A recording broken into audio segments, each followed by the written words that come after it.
right now. Here goes that progress bar. Who else do we have? We have Virginia here. Angel, how you doing? Hey, Ottawa. Glad to have you here as well. Thrilled to be able to have so many of you join us. And we are now live on Facebook. Yay! And I'll be able to interact with you there. Jen can see the Zoom chat. I can see the Facebook chat. So between the two of us, we'll be able to interact throughout this half hour that we have. I just want to reiterate one more time, set your calendars because, of course, you'll blow Jen's phone up. I know it. She'll be out of town doing something, and everybody will be saying, where's Dr. Jen? It's Wednesday. I need my Dr. Jen fix. And so she will be back August 14th. August 14th. So next week, we're going to kind of we'll just have a break. I know you're going to go through withdrawals, okay? And it's going to be tough. Take a screenshot, print a picture of Jen and just put it on your computer screen, right? Do a screenshot while she's talking, put it up there for that half an hour next Wednesday, and just pretend you can, that you're talking to her and you'll be okay. But she'll be back again on Wednesday, August 14th, and we'll be back in. Hey, Bobby, how you doing? Houston's here. Glad to have you here as well.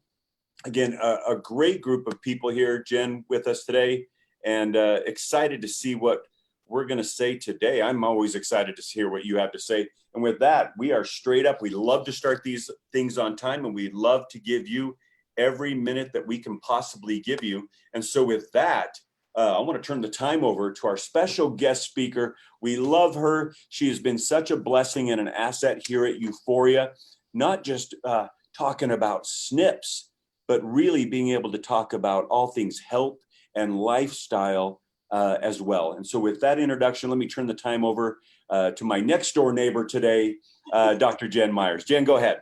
Thanks, Greg. I know I can hear you through the wall. It's so cool. This is so cool. I love it.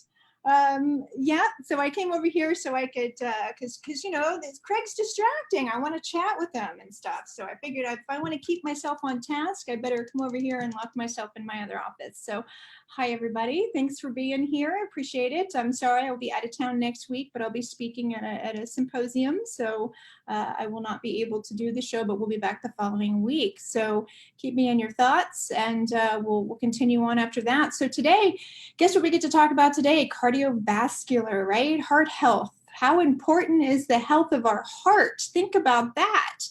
Okay, so here's all of our 18 SNPs again, so we can review and you can look at them and refresh your memory about the ones that we're going to speak about today. As we know, our hearts work and beat daily, every second, 24 hours a day, 7 days a week. It does not rest, right? So they say over an average lifetime, our hearts are beating about 2.5 billion times. That's a lot, right? So knowing that it's one of the most vital organs to keep us alive, it's really important that we treat it like this little precious commodity that it is, right? So that's why we decided, you know what, we need to look into some genetic variants that help look and address at cardiovascular and heart health. So the number one, we'll go over some statistics really quick. Number one cause of death amongst men and women is heart disease, right? So it claims approximately 1 million lives a year. And unfortunately, that number is growing. They say by 2030, it's estimated that 43% of the population will have some form of heart disease, 43%, and that number may be higher. That's just the ones that have been recorded. So think about that, guys. Our heart, our little ticker, that's super important. It's not just we don't want to protect it, or we don't want to just protect it so we don't get our heart broken. We want to protect it so that way we can do and function the way that we need to, because this thing stops beating, guess what? We're in trouble. So while we see that all these statistics are really eye-opening, right? They're really, really alarming, and oh my goodness, all this heart disease going on. The good news, which I'm going to provide a lot of that today, lifestyle changes, right? Lifestyle changes, preventative measures can help you avoid or even slow down heart-related problems. You heard me say that, right? Preventative, proactive measures, lifestyle can help with heart disease, okay? And that's why we love the nutrition. We love Euphoria because we are able to look at those preventative measures through these genetic variants. So Some of the genetic SNPs that we're going to talk about today, there's 3 that we are associating with cardiovascular disease, right? First and foremost, ApoB, right? Lipoprotein B. What does that mean? That's LDL, or low density, right? Low density lipoprotein is what we call our bad cholesterol. Now, we need this form of cholesterol in our body to survive. We just want to make sure that it stays in a really healthy range. So being within normal limits, which is usually under 100, is where we want to be with our lipoprotein, our LDL levels. This gene actually makes a type of protein, which we call apolipoprotein B, and it actually transports fats and cholesterol into the blood. So think about that. So if we're using this gene to transport healthy fats, right? We need fats. Those are precursors to things like our hormones and our vitamin D levels and essential vitamins and minerals, and feeding our brain and getting into the cells, because all of our cells are covered in fat, right? So this is super important that we have this at a normal level. But when it starts to make a shift because of either genetic predisposition and or lifestyle changes, that's when we need to be proactive, and that's when we need to do something about it, okay? So some of the things that can actually protect our heart, right, with this ApoB SNP, okay, I'm gonna run through some, and we've talked about this a lot. Probably a lot of these, you're gonna hear me repeat myself. Remember that? Don't smoke. Don't do it. Vaping, smoking, don't do it. Try to avoid secondhand smoke. I know back in the day, you know, even my parents would be smoking in the car, and we're sitting in there as little kids, and we can't help it. But I tell you what, if I see a person with a child in their car right now and they're smoking and that child has no say-so, I'm usually going to speak out and say something. Might not be the wisest of ideas, but that poor child has no say in this, right? Don't smoke, don't vape. It's not good for your arteries. It clogs your heart. It damages the vessels in the lining of our heart, and it causes issues with blood pressure, inflammation, healing, heart disease, you name it. Don't smoke. If you have high blood pressure already, have it looked at, right? Have it assessed. I'm going to go over what those blood pressure readings should be and when they start to become abnormal. But treat your high blood pressure, you know, and you don't have to necessarily do it with medication. That's not what I mean. Be proactive and preventative with lifestyle choices as well, okay? Eat foods that are low in saturated fats. What are saturated fats? Those are fats, solid fat molecules. They actually become solid, and that's what clogs our arteries, right? Also try to avoid trans fats. What are trans fats? Those hydrogenated and partially hydrogenated oils and stuff that's in our foods, right? And the vegetable oils that they cook with and things like that. Those things will oxidize our bad cholesterol and cause damage to the lining and the vessels in our heart, and will influence heart disease every single time, I guarantee it. Salt or sodium, we want to make sure that we avoid high salt and high sodium diets. I'll go through a little bit about what that means. And sugars, especially added sugars, but eating a high sugar diet is actually going to cause strain on the vessels in the heart as well as the liver, and it's going to cause problems with our cholesterol, our high blood pressure, our weight. I mean, we all know sugar is not good for us. Our brain responds to it the same way that it does heroin and cocaine. That can't be a good sign, right? Be physically active. We talk about this all the time. In moderation, of course. Exercise is super important. What is our heart? What is it? It's a giant muscle, right? So we want to keep this muscle strong. We don't want to overexert it or work it, just like with any muscle, but we want to make sure that we are working it to keep it healthy. That's super important. We need to make sure that we're not weakening our heart. We want it nice and strong. Maintain and reach a healthy weight.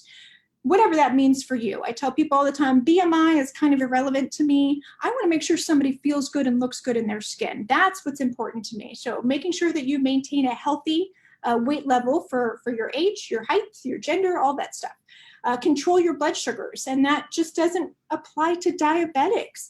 These are people, I mean, you eat a super sugary food, right? Your blood sugar spikes up, and then what's it do? It's going to drop. So then we're like, oh, I need more sugar. I'm so tired.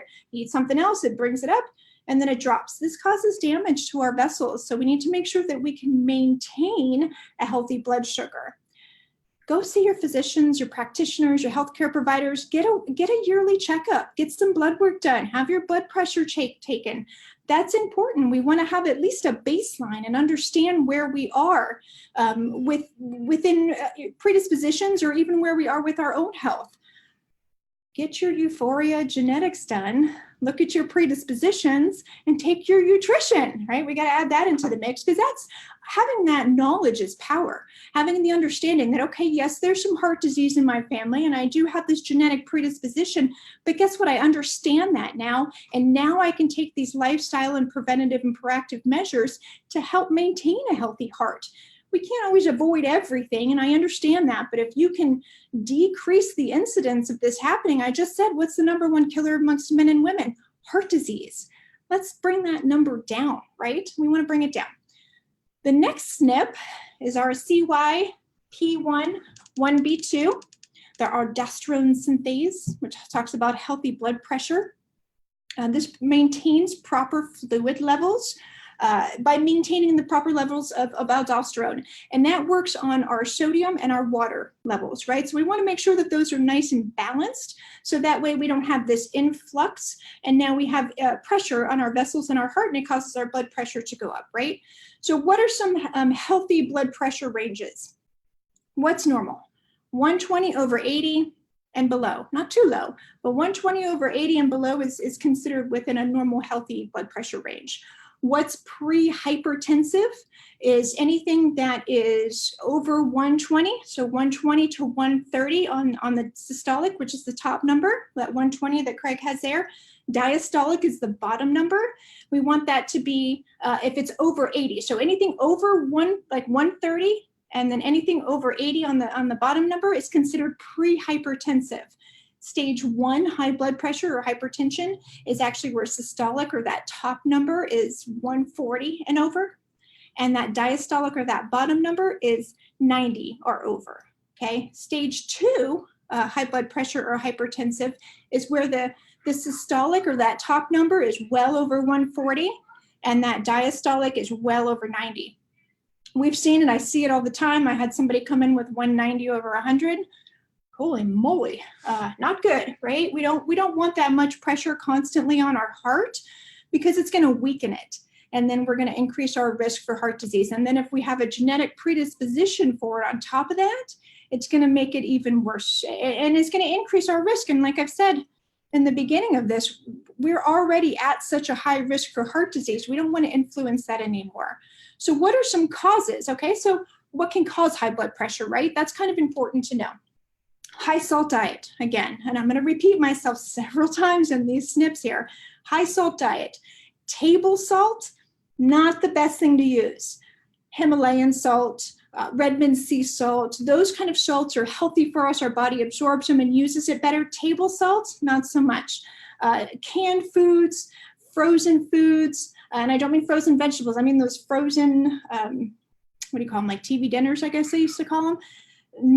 Not good for us, right? They put so many preservatives and so much sodium in there that it's actually really bad for our heart, bad for our blood pressure, and can cause edema and other issues as well. Emotional stress, I think I've mentioned this with everything. Stress kills, bottom line.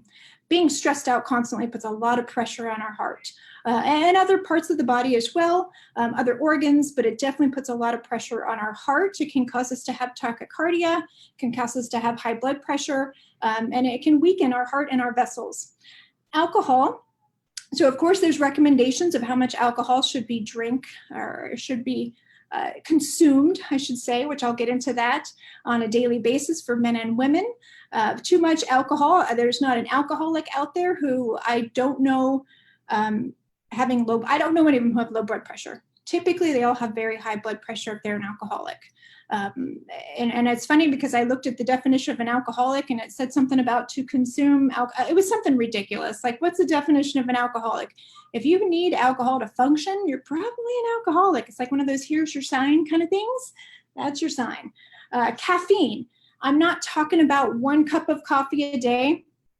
Yep, I do it. I'm not talking about yerba mate once a day. I'm not talking about hot teas at night. That's not what I'm referring to. I'm talking about people who drink multiple or pots of coffee, or they're drinking a ton of soda, or any soda for that matter. They're drinking Red Bulls and all those different energy drinks just because they feel like they constantly need that caffeine. No, you don't. That can cause your blood pressure to go up, can cause tachycardia. And we've seen a lot of, in research, a lot of deaths amongst teens who are just constantly drinking lots of soda and lots of energy drinks. So not good. Try to stay away from those. Smoking, I brought this up. I'm going to keep bringing it up. No smoking, no vaping. That can increase risk for high blood pressure as well. Obesity or being overweight, because that extra weight does put pressure on our heart. It makes it have to work harder. Again, this is a muscle. You make it work too hard. Eventually it's going to get weak and it's going to get tired and it's not going to work as well, right? Inactivity, not being active, not moving. Again, all in moderation, but it's super important that we're getting up and we're moving. If you have a desk job, set your watch, set a timer on your clock, whatever it is. Every hour, get up and move. Do some wall squats. Remember when I was in school, I would get up in between when we had our break and I would do a wall squat.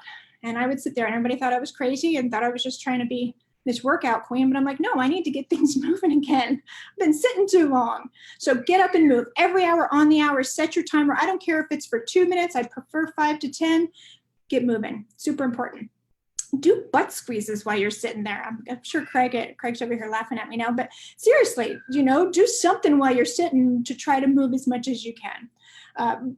Birth control pills, right? So if you, I sure did. If you are over 30, you're a smoker and you're on birth control, yikes, you're increasing your risk for high blood pressure. And actually, even in some women, taking birth control in general can increase your blood pressure. So if you're taking birth control, which I'm not saying don't by any means, but if you're on birth control and you start having issues with high blood pressure, make sure you bring it up with your practitioner. Heavy metal poisoning. Believe it or not, toxic heavy metals, molds, that type of thing, overgrowth of bacteria can actually increase our blood pressure because our body's kind of like, what is going on right now? And so it tends to go into survival mode. It increases inflammation, oxidative stress, and can bring up our blood pressure. So those are some things that can influence or cause high blood pressure. All right, so what are some things I can do to help it? Now I'm gonna talk mainly food, but also some lifestyle stuff because we know we can take our nutrition to help with these genetic variants, but what can we do in our lifestyle to help with this? Foods that help reduce blood pressure. Are you ready for the number one thing? Dark chocolate. Yes, again, dark chocolate. So dark chocolate, 65% or over, make sure it's good quality, of course, that's super important. 1 piece of dark chocolate a day, that's my must, that's my go-to after dinner. Indulge on that to an extent in moderation, of course. Gets rid of your sweet tooth and will also help as an antioxidant and helps reduce blood pressure. How cool is that? Garlic. Okay, nobody wants to swallow a whole garlic. I have patients that did that and your husband, your wife, your boyfriend, your neighbor, your whomever are not going to want to sit close to you if you do that. But cook with it, right? So mince it and use fresh garlic. Don't use the jarred stuff. Ugh, don't grab the whole bulb and mince it yourself or chop it yourself and throw it in stuff. I love this aroma and the taste of grass-fed butter with some garlic when you're, awesome. Spinach is also really good to help decrease blood pressure as well. Balance it out, not just cold raw all the time, but you can use some steamed or even put it into a smoothie. Broccoli. Raw, again, balance it out between the raw and the steamed. Broccoli, throw some Kerrygold grass-fed butter on it. And no, I'm not paid by Kerrygold, I just love it, so I know I mention it a lot. Put that on top of there with some cracked Himalayan sea salt or something along those lines, and a little bit of black pepper. Awesome, eat that up. And celery juice, that's another big one. Eating celery, boiling celery, and then drinking the juice or juicing it yourself actually has been noted in research to decrease blood pressure, which is really super cool as well. Next SNP, right? PON1. Oh, look at my mother's calling me right now. She picks the best times. PON1, which is our high density lipoprotein or HDL SNP variant. This is good cholesterol, right? You ever notice that, parent? My mom picks the worst times to call me ever. It's kind of funny. She's cute. Good cholesterol, HDL, right? We want a healthy amount. We want the ratio of HDL to outweigh our total cholesterol and our LDL. That's what's important, is that ratio of knowing we have more good cholesterol or HDL than we have of LDL or total cholesterol, right? I have so much I want to go through, guys. I'm going to try my best to make sure I get through it all. I'm sorry, I probably won't get to questions today. So this SNP actually protects our low density or our bad cholesterol, our LDL, from becoming oxidized. Once it becomes oxidized, which I spoke about this before, if you need to kind of refresh your memory on what that means, it actually affects the body in a negative way. That's what we don't want. So this is protecting LDL from becoming oxidized and helping increase our good HDL. That's what the PON1 SNP is doing. So what are some foods that can help increase our HDL and decrease our LDL or our bad cholesterol? Avocados, right? They're a great source of monosaturated fatty acids. They do help boost HDL and lower LDL. In fact, there was a study performed in 2015. It was by the Journal of the American Heart Association. Eating 1 avocado a day while following a moderate fat diet, healthy fat diet, actually decreased LDL levels by 13.5 points. That's great. So if your LDL is at 120 and we want it to be under 100, it's going to decrease it by that much and bring it down to about 106, 107. So that's great. Antioxidant rich foods, not only good for detoxification, but also really good to help increase our HDL levels. There was a study done in 2016. There was a journal where they actually said that antioxidant-rich foods can, like I said, increase our HDL levels and also can help with triglycerides, which are just stored or excess fat from our foods. We don't want that, right? So these, again, we talked about it last week with the colors, the reds, the purples, the greens, the blues. Those are important. Guess what the number 1 is again? Dark chocolate. Dark chocolate, berries, beets, purple cabbage, red grapes, kale, spinach, red bell peppers, anything that's colored like that, fruit and vegetable wise, is going to help and be high in antioxidants. Niacin, vitamin B3, right? Oh, Craig. Niacin is actually believed to block cholesterol production in the body. All right. So is there niacin or B3 in your product? You bet there is. But niacinamide, which is the active form, it actually helps with mitochondria as well. Foods that are high in niacin are peas, turkey, chicken, sweet potatoes, asparagus, avocado, salmon, and liver. But it is. I know I mentioned liver before, and it's not everybody's favorite, but it does have some good qualities to it. Another thing that we can use to increase our HDL and decrease our LDL is fatty fish, right? So there was a study in 2014 that actually found that diets rich in these fatty acids, including things like salmon, especially the fatty fish, actually increase the size of our HDL or our good cholesterol particles, right? So that helped improve our cholesterol transportation throughout the body, increase the good stuff. So that's what we want. We don't want more of the big bad stuff. We want more of the big good stuff. All right, top foods that are best for our heart. So that was all the SNPs. Those are some key kind of foods to avoid, things to avoid. Now I'm going to talk about heart health in general. What are the top heart healthy foods? Oats. If we can't do gluten, that's fine. They have steel cut oats. They have gluten-free oats. Oats are really good for the heart. The Quaker thing, they have the little heart on the front of it. Oats are good. Salmon, right? Those fatty fish, that's really good. Whole grains, make sure they're non-GMO. If you can't do gluten again, then that's okay. I'm just listing off ones that have been known in research. Walnuts, right? They're shaped like a brain, so they're good for the brain, but they're also good fatty acids that are going to help protect our heart. Leafy green vegetables, as we know. Avocados, which we talked about. Berries. Those are kind of the top ones. Blackberries, blueberries, raspberries, strawberries, any kind of berries. They're high in antioxidants, right?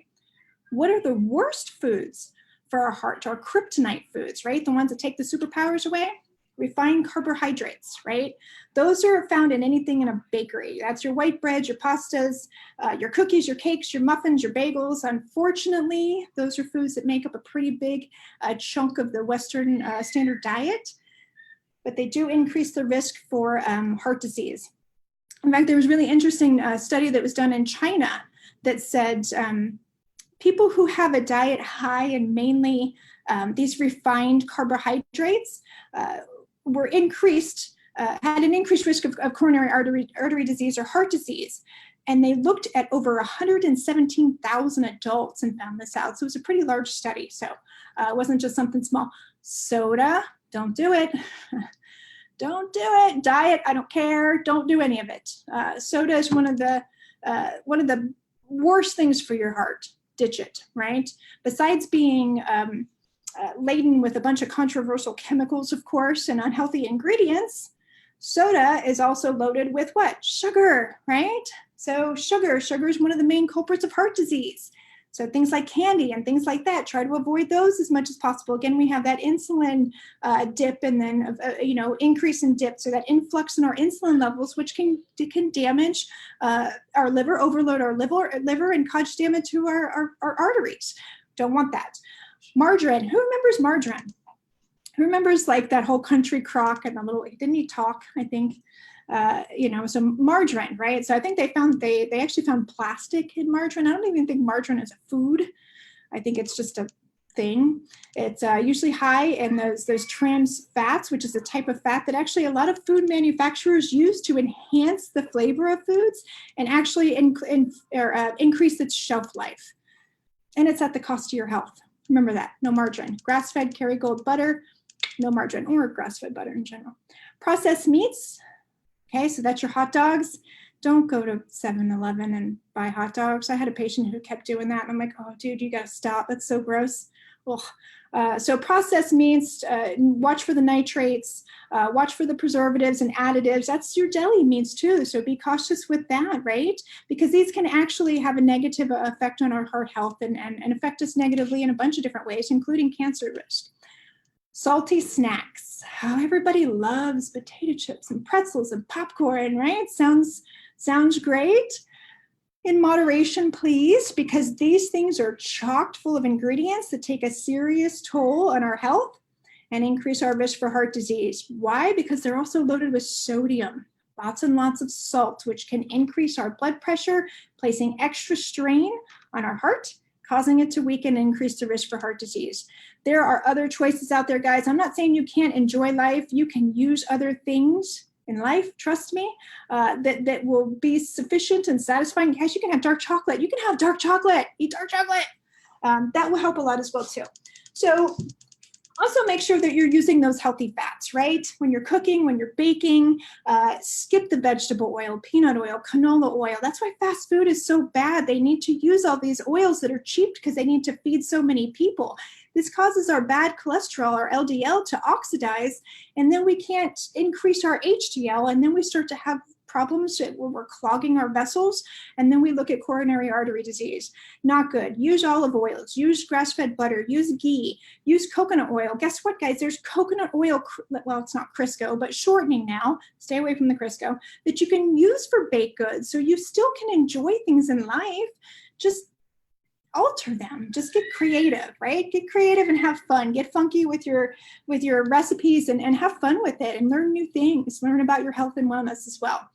So for those who have high blood pressure, I want to make sure I say, watch your sodium intake. I think I said that before, but stay away from fast foods, frozen meals, 7-Eleven hot dogs, gross. All of these can be hidden sources of sodium and really cause some issues with your blood pressure and strain on your heart.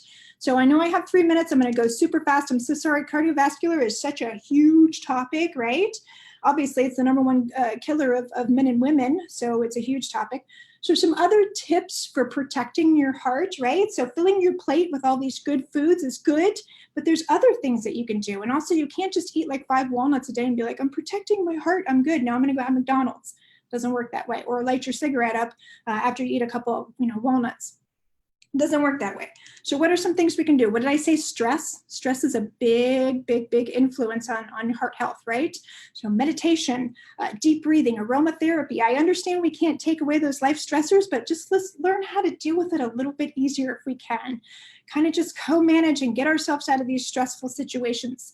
Exercise. said 30 minutes a day, 5 days a week. It can be walking, guys. It doesn't have to be extraneous or aerobic or anything like that. Do I think weightlifting is amazing for men and women? Absolutely, I do. It helps strengthen our heart as well. Everything in moderation, but exercise is key. Sleep. I'm guilty of it sometimes. I usually can live off about 5 to 6 hours of sleep, but really most people need 7 to 8. Making sure we have good, healthy sleep habits, right? Limit your alcohol intake. So for women, they say 1 alcoholic beverage per day. Men, they say 2. You can't. And another thing, you can't not drink all week and then save it up and then on the weekend be like, I can have 7, woo, or 14 for you guys. No, it's not how it works. Limit your alcohol intake. Choose ones that aren't high in sugar. Choose ones that aren't going to cause a problem. Red wine, as we know, is very good for the heart, but that doesn't mean you can drink a whole bottle and you're doing your heart extra justice. Absolutely not. So be cautious on the amount of alcohol and limit that as well. If you're overweight, let's do what we can, right? That's why we're working on so many different things here. Next time we'll talk about the fat mass and obesity SNP as well. Try to get yourself into a healthy weight level. That's right, Craig. Step by step, little things. We want to, every tiny little thing that's sustainable, it's going to help you feel better overall, right? So obviously, heart health is super important. Heart disease is a massive problem, guys, around the world. It counts for nearly 1/3 of all the deaths worldwide. That's huge. Diet is one of the biggest factors that can help decrease your risk and your genetic predisposition for heart disease and keep your heart healthy and strong. Remember that, okay? So you can actually do something about this even though you're genetically predisposed. Lifestyle, diet, all that is a huge contributing factor. Craig, I know you're right next door, so I'm surprised you're not banging on the wall yet, but I think I did it, guys. I think I did it in 30 minutes. I probably left out some stuff and I'm sorry, but just remember, the biggest takeaway from this is lifestyle is a huge contributing factor to heart disease and your predisposed risk. You can do something about it. You can be proactive. I think Craig fell asleep over there. Maybe I need to go find him.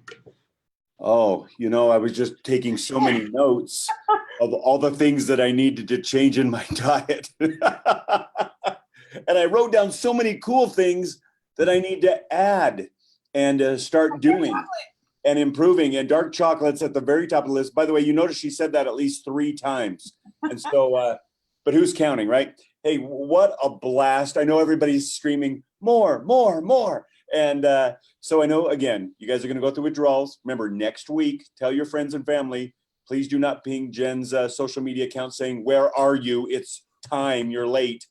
She will be out of town next week, but she'll be back on the 14th. So everybody take a deep breath. Go back and rewatch these. Remember, you can go watch all the replays on our Facebook video page. In fact, Jen's the top category, right? You just go to Dr. Jen Myers afternoon or Wednesday calls, and they're all organized by date and by SNP/topic. And so with that, a big thank you again, Jen. So fun to be here in your backyard, heck, in your office, and be here live with you just next door. And so fun to be with so many of you on social media today. Loved all the hearts, loved all the comments, etc. We had some fun, everyone. You learned a bunch, and I know some of you guys took some great notes and are going to make some great changes for your lives. Remember, take your nutrition every day, and again, just welcome to Euphoria, where being you never felt better. Thanks, everyone.